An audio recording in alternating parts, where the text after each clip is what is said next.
Bangladesh to pay off Russian nuclear plant loan in Chinese currency. New Delhi.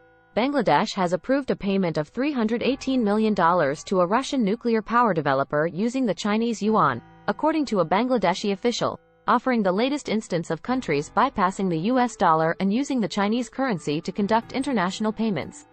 The decision to use the yuan was made at a meeting in the Bangladeshi Finance Ministry's Economic Relations Division on Thursday, Uttam Kumar Carmaker, who heads the ministry's European Affairs wing, told The Washington Post. Carmaker said that although the decision was made, the transaction is yet to be completed because payment details still need to be resolved. The decision resolves a payments deadlock between Bangladesh and Russia that has lasted for more than a year. The South Asian country has been unable to pay Russia for the power plant using dollars after Russia was banned from accessing the Society for Worldwide Interbank Financial Telecommunications, SWIFT, international money transfer system last year because of sanctions over President Vladimir Putin's invasion of Ukraine. The transaction, a payment for a $12 billion loan Bangladesh obtained from Russia to develop a nuclear power plant in Raipur, will now be completed instead using yuan via the Cross-Border Interbank Payment System, CIPS, developed by the Chinese in 2015 to combat the dominance of the dollar in international trade.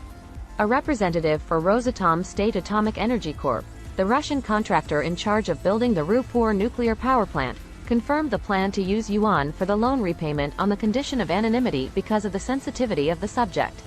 The majority of cross-border trade is denominated in dollars and flows through the U.S. banking system, which gives the United States the unique ability to impose sanctions on and freeze the assets of rival governments, such as Russia, Iran and Taliban-led Afghanistan.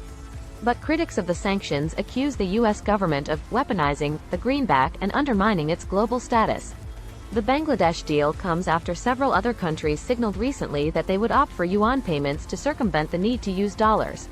In March, Brazil said it would abandon the dollar for trade with China, a development that Chinese officials and state media celebrated as a step in the world's gradual de-dollarization and the eventual collapse of American hegemony.